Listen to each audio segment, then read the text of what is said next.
Hello and welcome to Paper Tuesdays, episode 7 with Michael Dwyer and Mark Halpin. Oh, what an episode we have lined up for you. You've pressed play on this audio adventure. And Mark, as a novelty, I thought I'd prepare for today's podcast. What a rare occasion this is. Thank you, of course, to our Patreon supporters. Yes, the faithful. They back us to the hilt and we salute them. To executive producers, Gavin Stamp, Connor Moore and Podge Dwyer. To our producers, The Breed and the Fanula from the Bandwagons podcast, John O'Halloran, Thomas O'Neill all the way from Canada, Avian Halpin all the way from Castletown, and our loyal fans Shane Halpin, Michael Halpin, Roisin Kinsella, and of course the godfather of all the podcasts, it's Mr. Robbie Dunn. How are you feeling, Mark? Unbelievable. That's the spirit. We've got the energy. We're ready to go. Will we give Parish of the Week? We've just had great excitement here as we've relived the memories of the highlights of the recent Parish of the Week there. Handworth in Cheshire near Manchester. 6,000 people live there. Jackie Weaver has claimed Parisher of the Week there with her nothing but positive support arising from the parish council meeting where she kicked out people from the Zoom call, and hopefully Robbie might be able to insert a clip here. Jackie has become a viral sensation during the heated meeting. She kept her cool and some members became abusive and muttered under their breath, and hysterical laughter also emerged as well. So hats off to Handworth for making parish council meetings cool again. Over to you, Jackie. As Councillor Smith says, I'm afraid there's no way of stopping him calling himself Clark. Please refer to me as Britney Spears from now on. I loved it. I'm glad I watched it now. You made me watch it before we started. That was brilliant. Brilliant. You didn't head into all those sort of parish councils and things like that. Is anything like that ever sort of come up? No. If anything, I've seen decline of formalities. But what I see, I think there are a lot of clips circulating of that meeting going around, and I didn't actually realise until I saw your clip there that your man just declared himself Clark at the meeting. You could declare yourself Clark of Castletown. You know, I'm the Clark of Castletown. Do not interrupt me. You can't kick me out of the meeting. Yeah, so fair play. No, I haven't seen any of that. But when we think of, when I said there, parish council's cool again, just images of people in rural Ireland came up there. Do you remember the Western correspondent he's dead now, from RTE, Jim Fahey? Do you remember him? Oh, there's a great clip of him, Jim Fahey, on the back of a horse, and he saps it to go around ending his regional report. We might be able to find that for the old Instagram. But you have to love people that just capture rural parts of the country in their vigour. So, Jim didn't have any controversy, but he found a good pony anyway. So, Parish, I think that's a unanimous vote. We're happy to back Handworth. Yeah, very good, very good. Now, let's go to an article, Mark. It's a long time since I've done this. First time in 2021, actually. So, this comes from the Irish Daily Mirror, very reputable source. Irish woman catches spooky snap of trapped ghost outside Dungeon Church in County Wexford. Karen Furlong, aged 44 from New Ross, explained that she caught the spooky snap by chance at St. Mary's Church. So it was a Saturday night, it was snowing, she ran out, she brought her phone with her. She was sitting up in bed looking at the phone then, and she said, "Hang on a second." She zoomed in and said, "Oh my God, I think that's a ghost, a spirit." And it just took off from there. She is 100% certain that it's a spirit or a ghost, and you can actually see some sort of a mystery figure in the picture anyway. So then Karen has a direct quote here in the Irish Daily Mirror. "I'm a shamanic master. I practice holistic healings, so I pick up on stuff from time most of the time. But that night I didn't. But something made me take a few pictures that night. I just kept snapping, and I think I caught that walking up the road. Now, to me, I originally thought it was a monk, but the more I look at it, I can see the despair in the figure's face, and I think it might be a woman. The church was built in 1210 by William Marshall. There's just a lot of history there. We've always been told stories that there's dungeons over in that church, and there's a tunnel that leads all the way underneath the church and under the River Barrow." We're getting even deeper now into Karen's story here, so please bear with us, Paper Tuesdayans. Karen said that some mediums have weighed in with some wilder theories, including that the spirit may be trapped in the wall. She added, "To me, I think it might be an old woman with something around her shoulders." Now, another medium came back to my sister and said it's a woman as well, but there's a bishop with her. But the bishop is not shown in the picture. So that's how this story from the Irish Daily Mirror comes to an abrupt end here with the accounts from Karen. Of course, her name is Karen as well.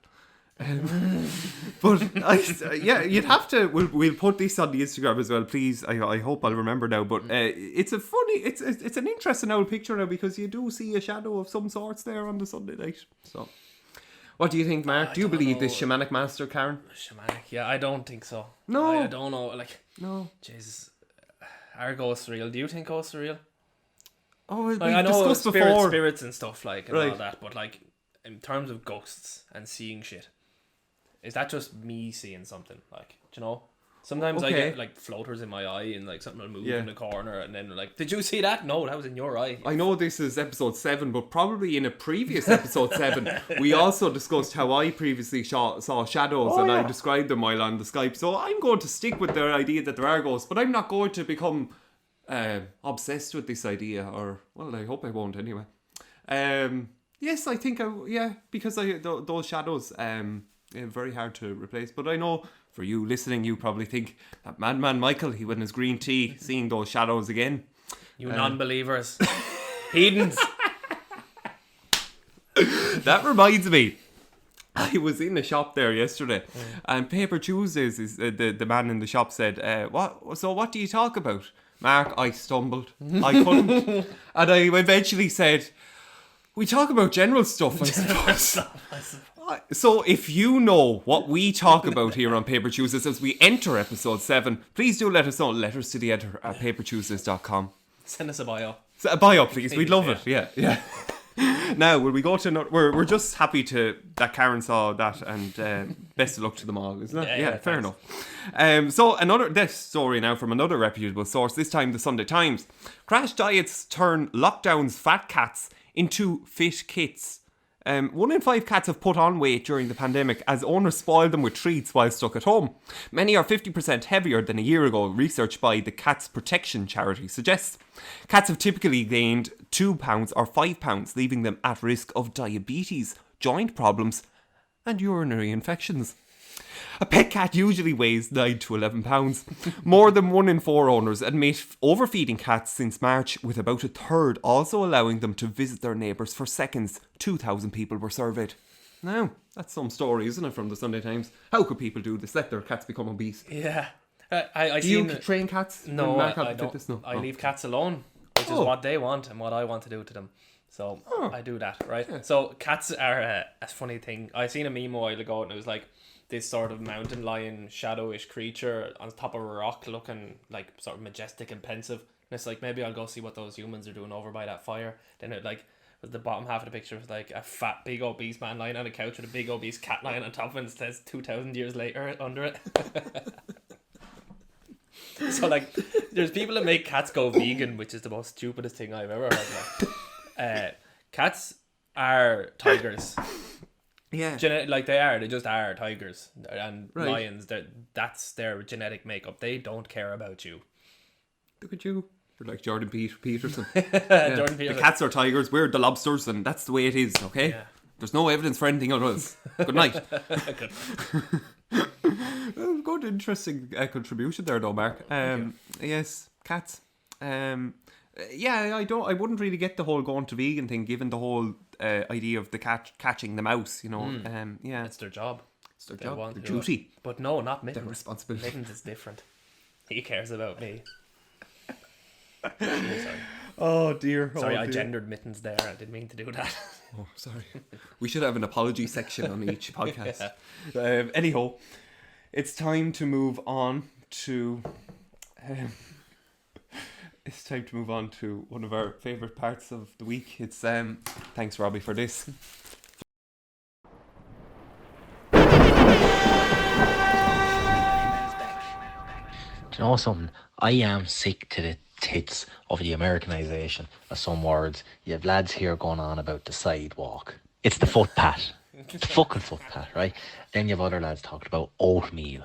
The likes of you, Michael. It's fucking porridge, right? Get it right. Fucking porridge.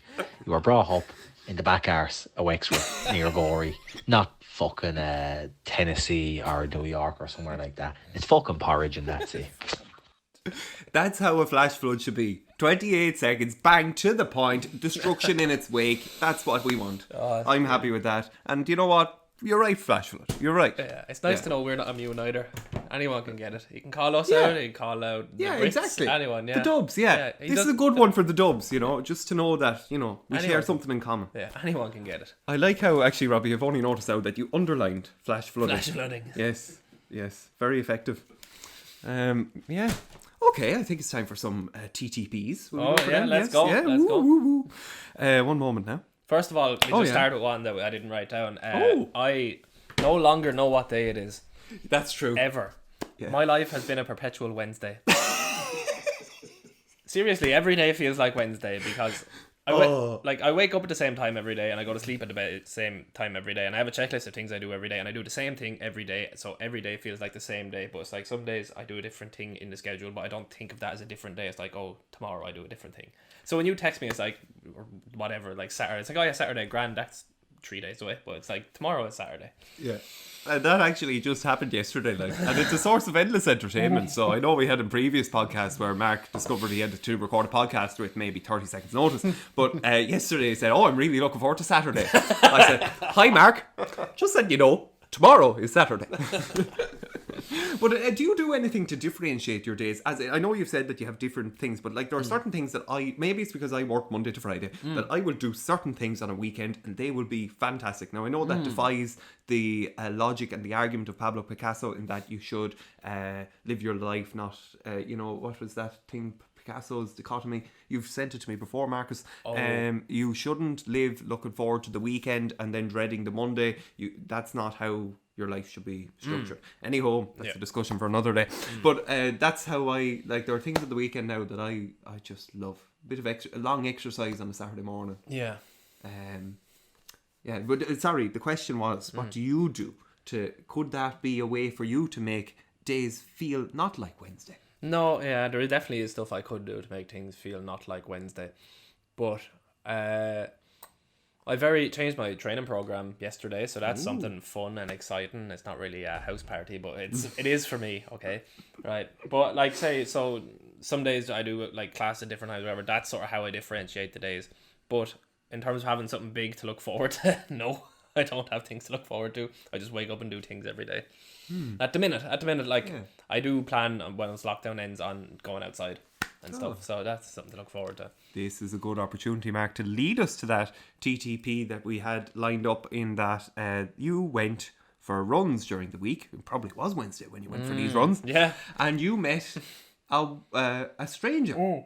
And you were struck by the stranger and you took out your phone when you finished your runs and you sent me a voice note to describe the encounter that you had. Tell us all. So it wasn't a stranger. I knew the person. It was a stranger currently because I don't see people at all. I see my immediate family and I see you two.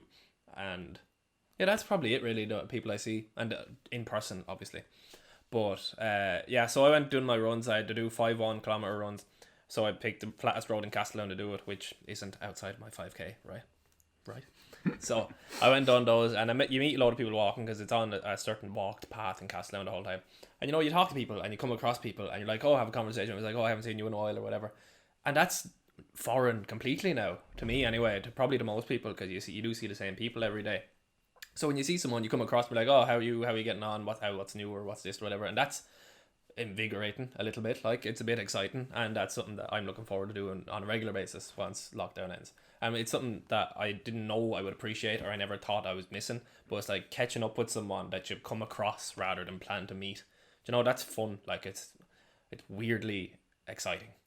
That's something to look forward to. A beautiful fluid contribution there, Mark. What I would say is, I think that's a natural evolution from your practices as a whole. So, your things of gratefulness, that you are grateful for things every day. And now when you start to think and look for things to be grateful for, that's expanding, and it's resulting in you seeing connections that you wouldn't have spotted before and appreciating them, instead of just living in our own little bubble. That's just something that strikes me about that encounter. Maybe it's because I finished 5 1 kilometre runs and I was just happy, in a good mood, and then I thought, oh yeah, that was nice too. So maybe that was it. But yours sounds nicer.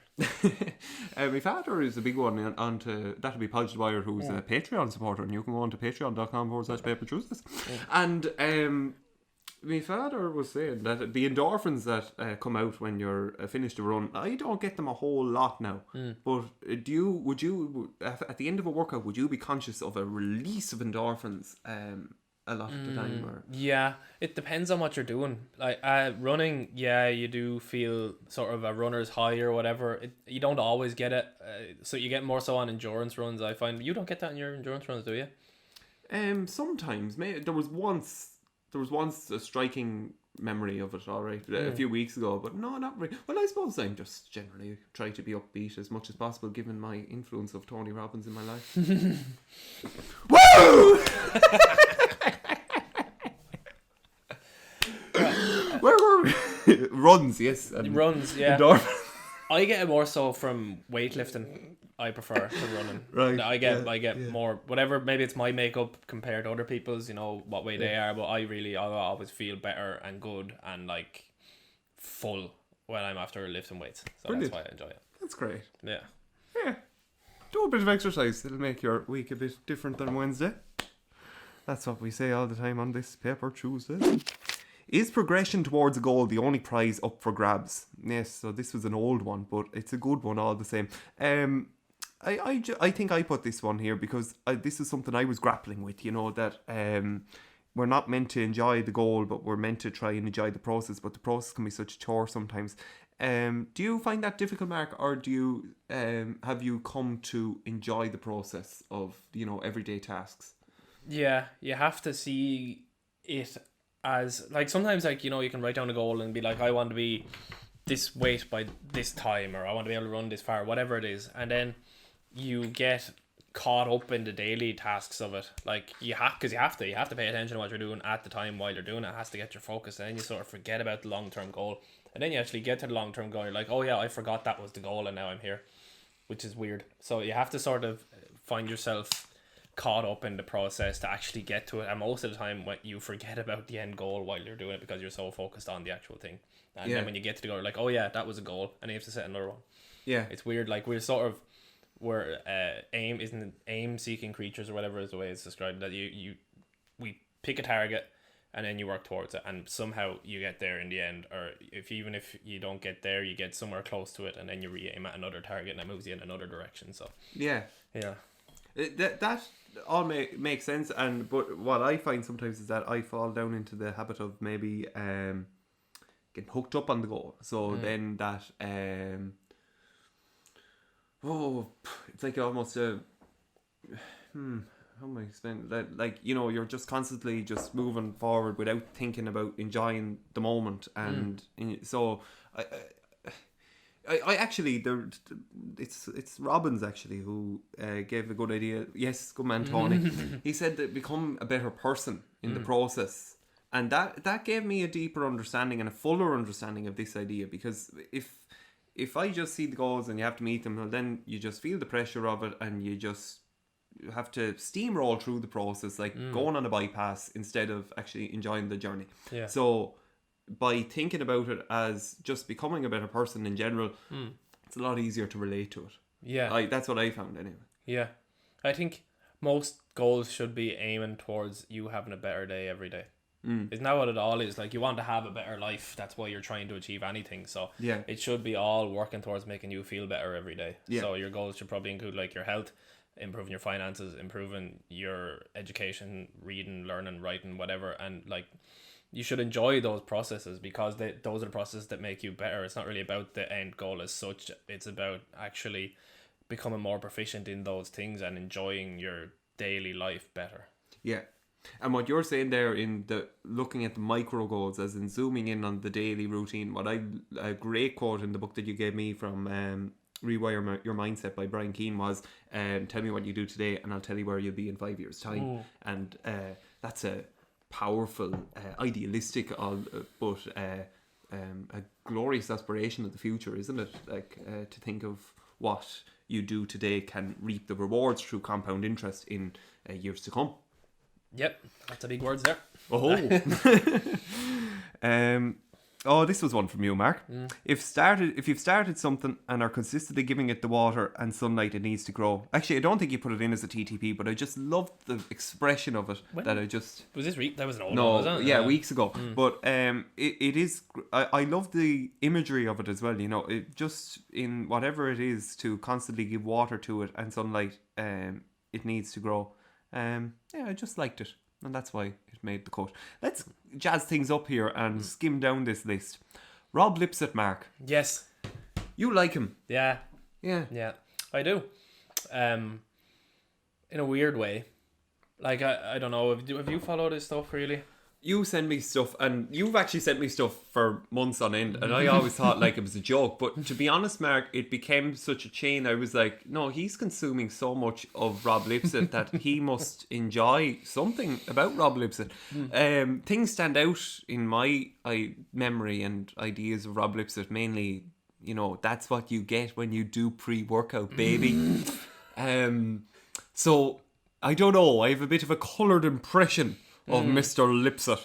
But, sure, look, he's grand, he does his thing and I don't follow him. That's how I treat it now. But you think that, you know, he knows what he's at and he's kind of, sure, look, I like seeing him, how he's getting on in Marbella. Yeah, he does. People give out about him like, oh, he's faker. He's up his own arse because he's taking all these photos of himself. Like, fair play to him. He's living in Marbella. He has, like, really fucking nice cars. He travels around the world. He's a very good looking girlfriend and he seems happy and he's very successful with his protein pancakes, his business. He's a very successful man. Like, and for doing what? Like, recording himself.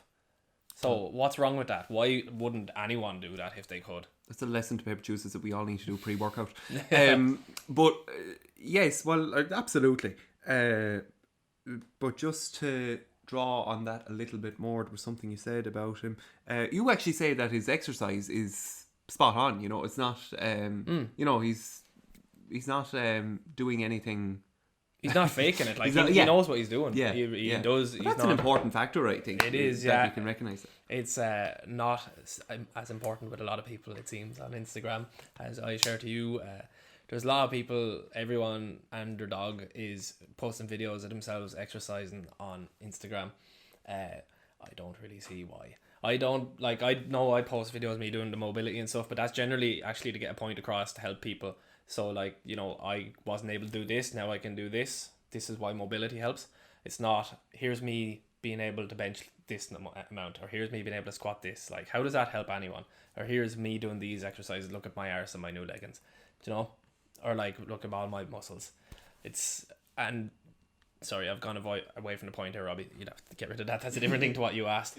No, it's all right. This is a conversation. It's fine. So, but what you were asking was... No, let's just keep on this little side alley. I like it. Right. Just on this then, Mark. So we've a little bit of a clash here because we see that, you know, people can be just posting things for the sake of posting it. But at the same time, sometimes people do this as a source of accountability. Yeah. But so is there a clash there, or what do you think? Yeah, that's true. And I've done it myself in the past, actually, for the accountability thing. But, like,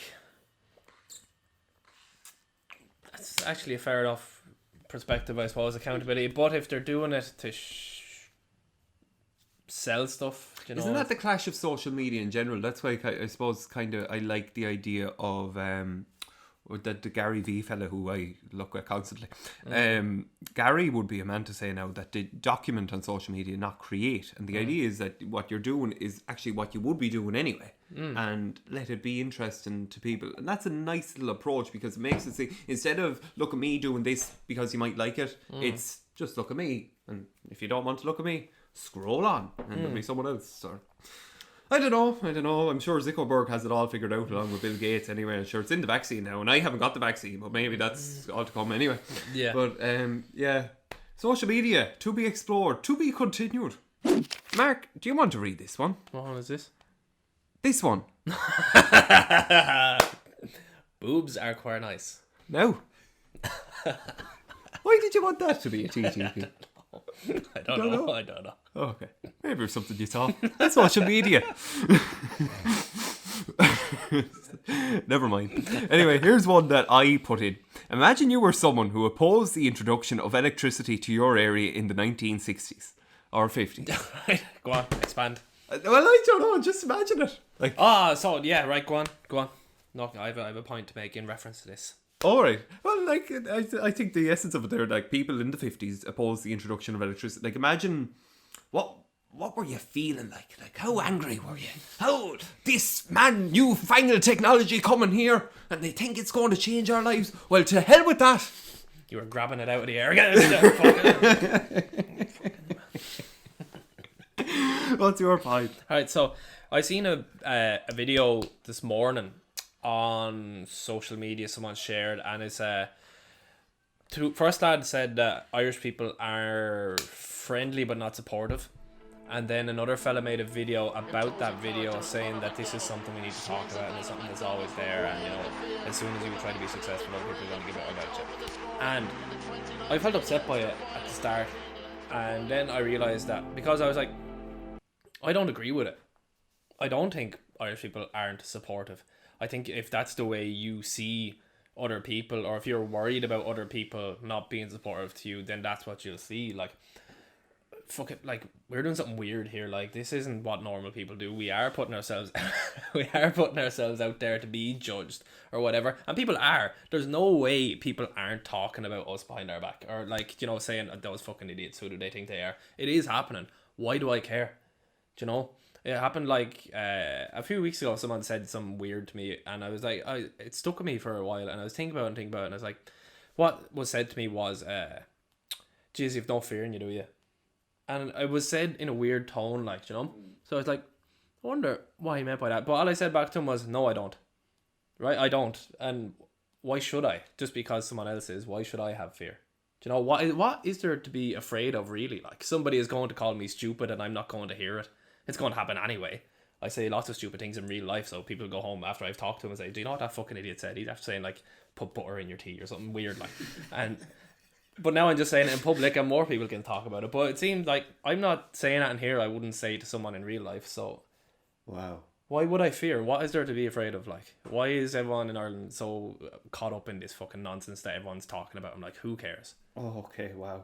Mark, just to before I respond, I know obviously we're best friends, but like that response there is like, just to think of where and how coherent it is on foot of so many episodes, just to see that growth in a person's ability to articulate themselves is absolutely beautiful. So just take that now and put that away somewhere. Now, you mentioned a few things there that I'd like to chime in on there. So first of all, you mentioned how what we see is what we get, or what we're so you compared it in how that person said that Irish people aren't supportive, but that's more a reflection of what they're feeling like they're unsupported. Is that kind of where you were coming from? Yeah. So again, this is like the idea that Carl Jung is that what we see is what we reflect, and that whole notion that, I think if you could pick numerous examples of people like Terence Green going on about, or is it Terence Green? The lad that's all about the mushrooms. McKenna. Terence McKenna, sorry. Don't know who Terence Green is, sorry, Terence. He'd be on about the synchronicities and, the idea of coincidence. But basically, like, it's always happened to me growing up that you'd hear a new word and then a few days later that word would come up again. And what we're looking for in this world, you will find numerous examples for it. So if that person wanted to change their view and see that people were more supportive, they would find examples to support their view. Now, right, then you also mentioned how people being critical, and then a quote that flicked up straight away there, Jeff Bezos said that if you're not willing to be criticised, or if you're not willing to hear criticism, then don't do anything valuable, or don't do anything of meaning. Or now I'm certainly paraphrasing there, but the idea is that if you're willing to do anything interesting, anything that's a little anything new or different, then the criticism is going to come, whether you know of it or are tuned into it or not. And there's a man that's pretty old successful. So now, but then sorry. You I'm sure there was another point there, but what do you make of those two little additions to your fine soliloquy? Yeah, that's what I meant basically. It's just exactly the Jeff Bezos thing that came from the 5 Bullet Friday again, and we're doing it on Saturday. You were not allowed to talk about 5 Bullet Friday on Saturday. Or that's not even. It is Saturday. It's Saturday. All right. But yeah, the Jeff Bezos quote is sort of what I was getting at. Like, there's going to be criticism. Well, you've signed up now. I don't need to send you the stuff. Yeah, I signed up during the week. Tim Ferriss' 5 Bullet Friday. It's a great newsletter and great film recommendations as well. Sign up to it. Yeah, so to tie the two of them together, the message to the lad who made the first video giving about Irish people not being supportive is, there's going to be criticism, deal with it. Unbelievable. Yeah. Now?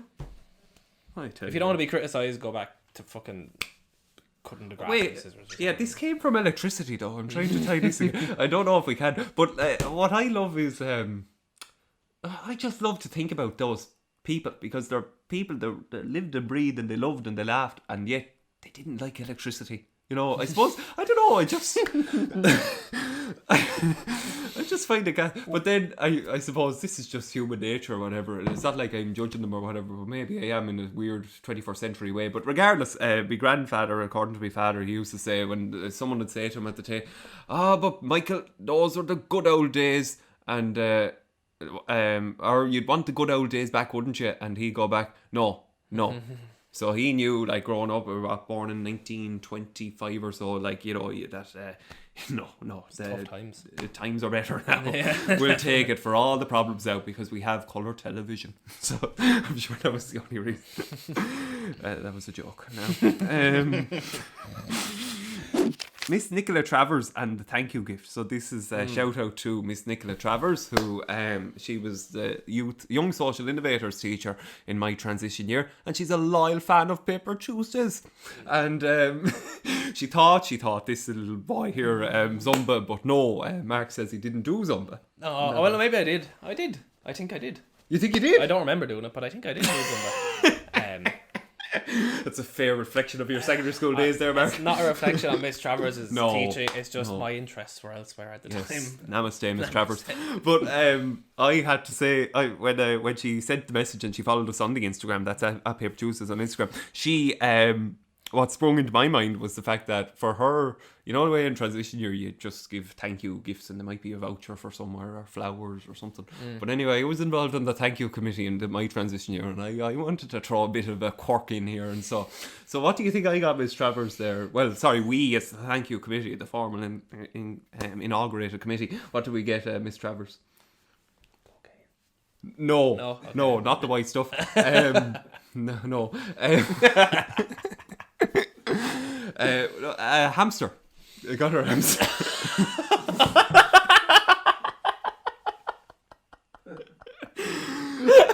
I'm just going to correct myself because I'm dedicated to it. Could have been a guinea pig. I'm not sure now from memory, but anyway. Why? She loved animals, so I just.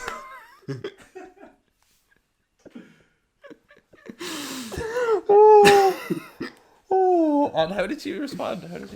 Well, see, I was announcing the prizes, so I did, or the prizes, the gifts, so I didn't have to give it to her. But I'd say she was surprised to see the little guinea pig running around there. But I don't know if she still has it or how she got on. But a guinea pig is for life, not just. Oh, that's brilliant! That's so good. She didn't even mention it in the. No, but I'm going to bring it up. Yeah. I said I'd save it for the podcast, and then they say, now, Miss Travers, where's the guinea pig? What did you do with it? Wow. So there you go. Mark, you had hernia problems when you were in secondary school, yes. It was my name for a while. Yes, it was. Hernia helping. Yeah. So, how old was I? Probably 16. I gave myself a hernia from lifting weights. I went too heavy, too hard, and I didn't really know what I was doing. So, I gave myself an inguinal hernia in my right hip. So, my intestines pushed out through my musculoskeletal system. And so basically, I never got taken out, so I don't know if it dissolved or not, but I had a metal grid right here. Oh, you got it. My right hip. I still have a scar there. Right.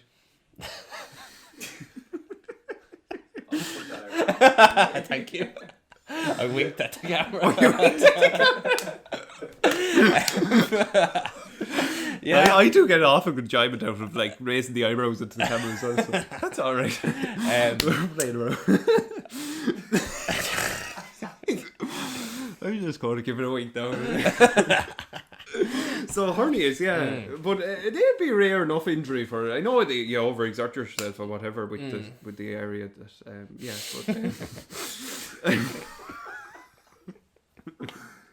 I'd have been a great doctor, right? So I don't know why I just wanted to discuss hernias and maybe get them out into the open. Like every health issue, we need to discuss it more. So it was awfully painful actually when I done it. Like I couldn't really move much at all. I was sort of stuck in one position. Did you feel like there was a bit of a hesitant? Like, did people not understand what a hernia was and they were kind of jeering you just because they didn't know what it was? Or? No, I didn't really care, to be honest. It was sort of, I took it as a joke as well, because I kind of wanted a break as well, and plus I got to wear my own shoes to school for a while, so I was happy enough. Very good.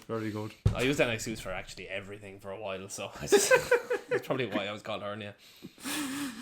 Yeah, I'm going to use my filter and not give an example to chime back of something I used to come. I'm really struggling here now. Tact is something that I'm developing. Anyhow, what have we got here? Life is a precious gift. You said that just in passing yesterday in saying how, you're going to stop consuming certain types of social media. Let's just leave it at that, park it there. And I was just taken by that, not often do we hear. I was actually working on my laptop and I thought, wow, here I am enjoying this precious gift and I am typing on a laptop. So, do you always think of life as a precious gift, Mark? No, clearly not, because why else would I be looking at that stuff on social media if I always thought it was? But then I got so... One moment. Loading. It's again me giving out about what other people do on social media, even though I'm a prime culprit of posting shite that no one else cares about except me. Nasal breathing, bending over in weird ways constantly. Like nobody else cares, but I do it. Self-control. Sorry, Molly. So I'm all for it. Like nasal breathing, 100%. You have to do it now. Sorry.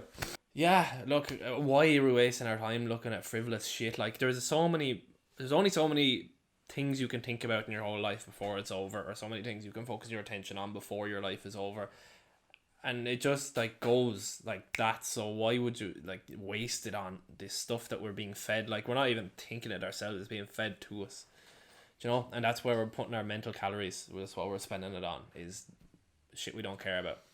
It's being advertised to us.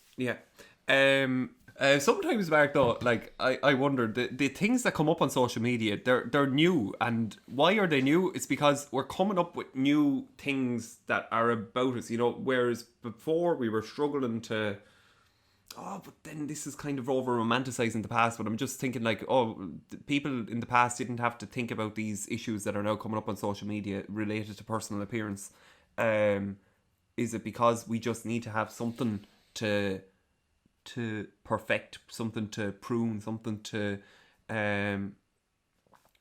develop, and sometimes it's our own images?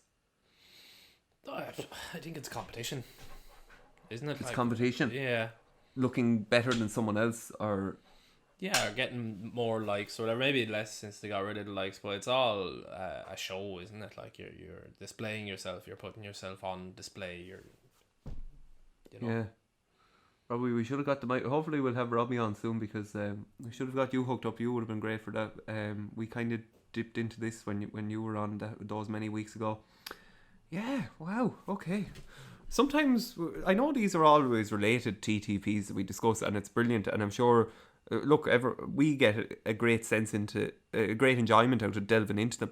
But what I love is so many of these discussions don't come to definitive resolutions. Like, we're just... We're trying to look at... Well, I don't know if we can categorically say that it's competition or it's looking to be better than someone. But I see that too. Yeah, I don't know. It's just something that's true. It's a perspective. It's whatever way you see it. Maybe that's just the way I see it. Other people see it. And I don't really see it that way the whole time either. Sometimes it's just fun. It's jokes. It's memes. It's seeing what someone you haven't seen in a while is up to. You're able to reply and say, oh, that's cool, where did you learn that? Or maybe, where did you get that thing that might help me? It is useful. Yeah, it's not all stupid. It's just whatever way you frame it, I suppose, and these things change. That's a nice little conclusion there. Where are we going now? Jenny, no, go somewhere else. Do things when you can. That's fair enough. Right. Yes. I think what I meant there was just like when you can do something, do it and be all. Yeah, I don't know. Sorry. Anyway, here, right? I was avoiding these two ones because they're deep, and we've gone deep. But lads, we're going deeper. Okay, come with us here. Consumption of other people's lives, that came from Emer Byrne, and this is related actually, Mark, to do we actually have personalities, or are we just reflecting the information we consume? Boo. What do you think? It's a question, I suppose. I posed. Jesus Christ. What did I do there? No, it's just you. That's Oisin Cook screensaver. Yes, Oisin Cook. Follow him on the Instagram. Yeah, it's a question. Like, do we have personalities, or are we reflecting what we've been told from the start, the very start? Like, what your parents show you reflect. Isn't it what kids don't? Monkey see, monkey do. Yeah. Is that not the whole fucking thing I'm getting at here? Like, is that just monkey see, monkey do? Like, we're talking about all this depth and self-development and all this shit, like, someone might not care about it because what they consume is none of this, like. Yes, and that has struck me before, yeah.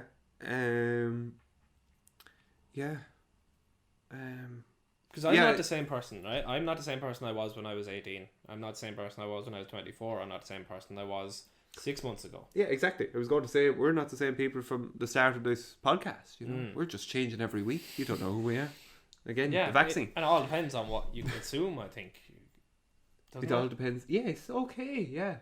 Well, like, there are so many little... You gave monkey see, monkey do there. You're the sum of the 5 people that you surround yourself with. Like, yeah. We are mirrors, basically. Yeah. I didn't mean to upset you. You're a person as well. You're not a mirror, mate.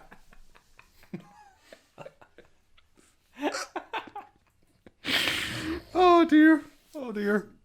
But thanks to Emer Byrne for sending in the TTP, because she's gone off the social media a bit, and she was fed up consuming other people's lives, and she started living her own. But isn't it gas how the first step of it is like living your own life? One of the things she's taken up is something as simple as knitting and colouring in. So like I just like, this is something I'd like to gear. I know maybe sometimes we might come across preachy. I don't know if this is the case, but sometimes, like, because we're like saying, just get up early, man, just do it, or whatever. Jocko Willink, Joe Rogan, woo! But what I'm saying is, like, they are first steps, they are humble beginnings, and whatever comes of that will flower and develop, and that's the beauty of it. It's not that, you know, you have to be this mad raging machine that just is incredible at fitness and everything. If it results in you feeling happy or colouring in, well, sure, isn't that fine, man? That's what it is. And like, you don't tyrannize yourself either. Like, it's not about, I wake up and do push-ups and do this and then that and then cold showers and all this shit, and it sounds like, oh, we're such hard men, we go do this shit. It's not. It's so you're happy afterwards. You know, like, there's a couple of simple things you have to do every day in order to feel happy.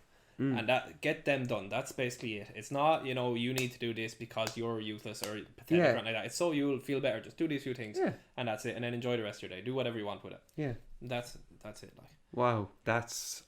Sometimes we conclude topics like that. That just nailed it, Mark. Well done. Thank you. I bought DJ decks. Oh, what? Yeah, yesterday I bought DJ decks. You're going to be a DJ? No, not at all. I want to learn it. What? I want to learn it because I used to play music when I was younger, like guitar and piano and stuff, like, and I got out of it, and I've wanted to learn an instrument lately, and my favorite type of music is house and techno music, really. So I listened to a lot of it. So I said, look, I'm going to be useless at this. I know nothing about it. I'm going to buy the cheapest decks I can get, and I'm going to start learning how to mix music. I've been watching tutorials already. I know nothing. I'm useless at it, but I'm going to learn, and it's a 0.0 for me. Like, I'm starting at 0.0 here, so I can build from there. It's a beautiful link there to our last little piece, and just, you know, just taking something that you start at 0.0, as you said. I can't believe that we had a DJ Keno on, and now you're going to. That's sort of what spurred it. Not totally. Like, it sort of actually started with Dylan Moore when he came on, and I've always liked house music and things, and that's been my favorite type of music, and I never thought, like, you know, I could give that a go or whatever, and then I met someone who actually does it, and I was like, oh, this is something that somebody actually can do. It doesn't just come out of nowhere. So that showed me that someone can do it. And then I talked to Keane again last week, and it sort of spurred on me, like, not to offend Keane, but anyone can do it. Like, so I'm going to try learn. And, it might not work out. I don't plan on playing at Tomorrowland. I just plan on trying to learn a few simple things, and maybe it might improve other areas. But I suppose, Mark, since we are the CEOs of the Market House Festival, it's just something that we have to do, Yeah. Yeah, it's part of the job description. Yeah. So there you have it. But best of luck with it, Mark. Brilliant. Thank you. I'm looking forward to Akira the Don sets from. I wonder will you remix Paper Tuesday's episodes? Have the monk on and just look at the flower. Saint Augustine.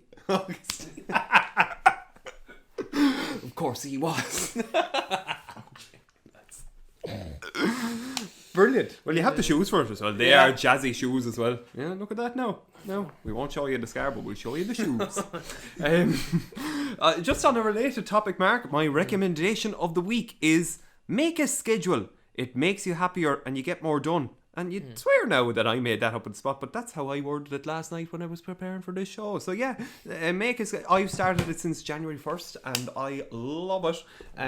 But sometimes like you're going to mess up as well with the schedule. I do all the time. Put a little X and I try and do better the next day. That's all you can do in life.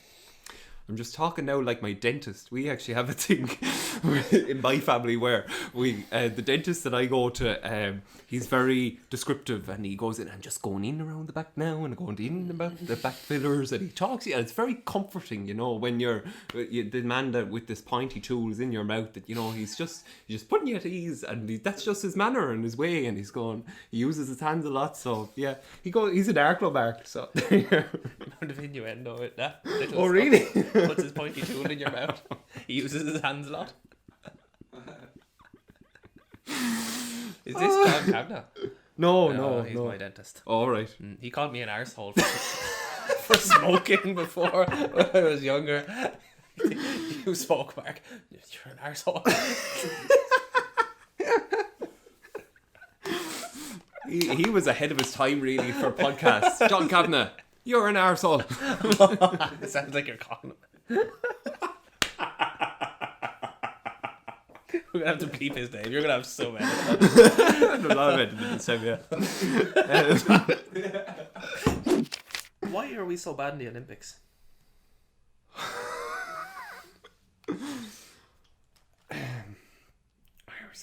Do we? Sometimes I hear that we say we don't invest. We do okay in boxing, actually. Yeah. We do okay in boxing. Why are we so bad? We've no athletes like wrestling. Do we invest enough in it? No, not at all. We're not. We're not a genetically gifted species either, really. Like. But I'm fucking subtitle myself here. But in secondary school, I remember what was the maths teacher's name that ran the athletics? She was a really good maths teacher. Miss McCarthy's sister. Is it? Oh, sorry, Mr. McCarthy's Miss sister. McCarthy. Miss McCarthy. No, different one. The tall lady. Oh. But anyways, she tried, because I was doing boxing at the time, so I would have been fairly fit. Like, she was trying to get me to do the running, and like I just saw athletics as kind of like, it's not really sport, is it? It would have been frowned upon by a lot of GA lads and soccer lads and stuff. If you're doing athletics, you're not really doing sport. So I think there could be some sort of reputation around it in schools around Ireland. Maybe not now, but definitely when I was in school, I would have never have went near athletics, even though I may have been very good at it. Like. Yeah. It's an interesting sport. It's like swimming, they require a lot of discipline, don't they? And what's the other thing about athletics? Ashton did athletics, but she feels that she started too young, and then she was fed up with it when she was in her late teens, so she gave it up. So like it seems demanding or something. That's just my. I see it as training. I don't see athletics as competition. Do you know what Robbie was saying there? Like it's seen as sprinting is training for football or hurling, and like everything else is like, why would you do that? What's the point in sprinting for the point of sprinting? Like, so maybe that's why it's seen that way. Yeah, but I don't think it's even like badminton and stuff. Like there's people in my PE class that are class of badminton, but they never think of doing it. Like and it's just like, oh yeah, we're. You don't even see that, Mark. Yeah, no, people never do it. But badminton's fun and it's hard and it's hard, sport. Like I love it. Yeah. I love playing it. But like, geez, if you were to go home and say I'm not playing hurling anymore, badminton. As far as that.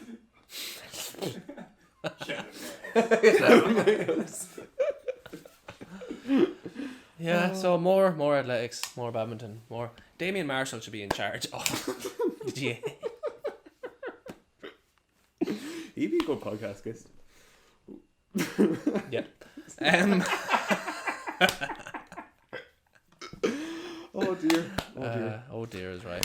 Can we pick instead? Right, we'll do Liam Dunn as well. But can we pick a page from the Gory Guardian? Seeing as it's here. Oh, brilliant idea. Go on, Robbie. Pick a number. What's the options? Like probably 1 and 70. 70? Yeah. I'll go with 13. 13. You know where all the good stuff is at the front. What Mucker just said. Hopefully. I don't know. 14, 13. Robbie Dunn named world's greatest sex machine. Now I wonder why he picked that number. Number 30. Ireland's greatest. Or the Walsh letters to the editor of Paper Tuesday. Texaco art competition launch. The search to find young artists who will excel in this year's Texaco Children's Art Competition has begun. Closing date is Wednesday, 24th of March. Details available through Texaco service stations online at texacochildrensart.com. No. It's also 2 old men walking through the woods. Not holding hands. No. No, they're 2 meters apart. Yeah, good on them. Yeah, okay. Thank you. Did you ever have an inclination to do with Texaco art entry? No. No. I always got on to my sister. She's good at the art, and she got onto her so much that now it's a G'er, so she will never enter it. So that's a lesson to us all, not to be too what would you say, explicit in your demands or nagging at people. Don't nag at people. Draw the fucking giraffe. So now, Robbie, did you ever want to do Texaco art? I was always terrible at art. Oh. Yeah, but again, another thing that was like, someone won the Texaco art competition. Oh, do you think? Yeah. All right. So, yeah. Well, I definitely had a preconception of art that I just wasn't good enough, so I was not going to put it down in first year. But like, I think I should have given it an old shot just for the old crack. Yeah.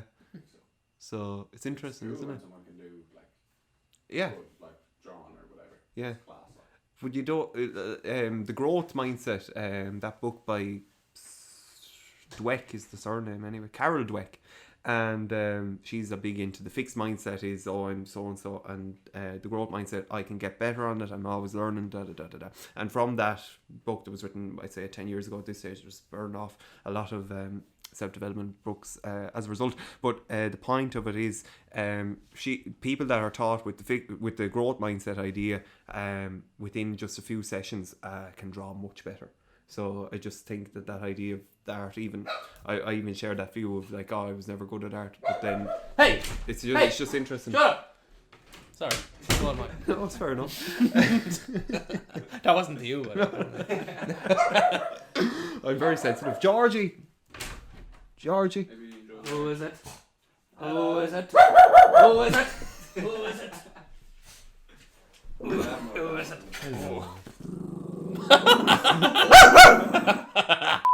Georgie!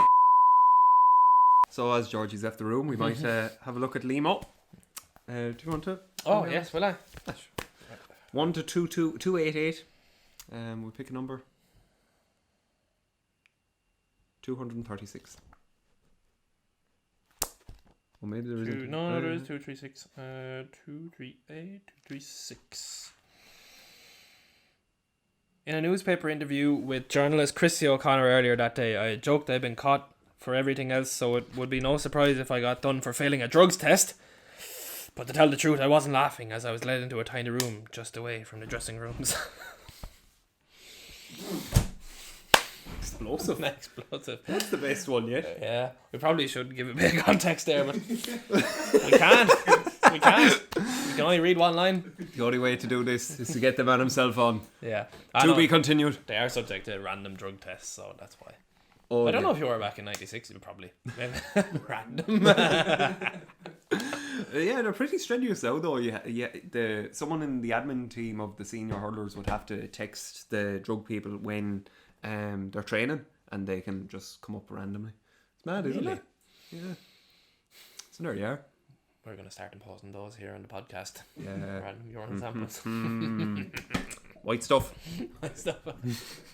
Horoscope. We haven't done one in a while. Yeah, we do someone for someone random like Liam or something. I don't know. Do you want who to? do we channel? Yeah. I'll look up what star sign someone is. Yeah. I'm seeing. Oh, yeah, wow. Pat Kenny. Let's do Pat Kenny's horoscope. I was only thinking yesterday of it. I saw a picture of him when he was younger today, and he looked very dashing. Was the one with him in sunglasses? Yeah, kind of. They weren't sunglasses, but they were like rimmed, you know, those fake ones that people get. And is he doing the thumbs up thing? I don't know. Oh. It was very close on his face. It was like, you know. The 29th of January, what would that be? That'd be an Aquarius. Yes. Wow. Oh. It's only his birthday is just past a few days ago then. Yeah. Mark, would you like to chime in on this horoscope? How can I do that? Like when I take a breath, then you take off. I don't know. Okay, right, let's go. Move the dial, you said, Pat. Well, the moon is moving at the moment. It's what? That was very good. The moon is moving into a new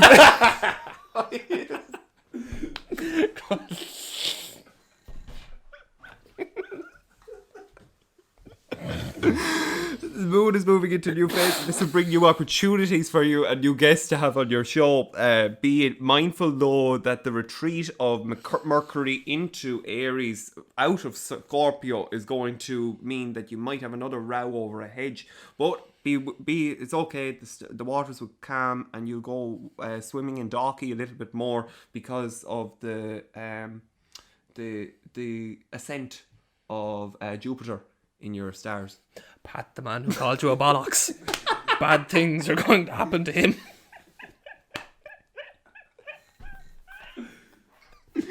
I think that's informative, and I think Pat will be happy with that. I think so. Yes. Pat, that's your horoscope, Aquarius.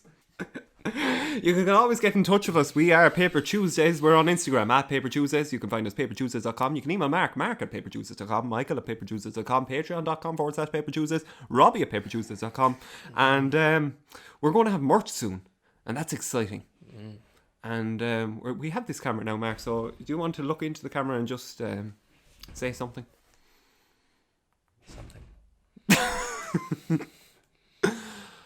We've been Michael and Mark and Robbie. You've been fantastic. We're Paper Tuesdays. See you next week.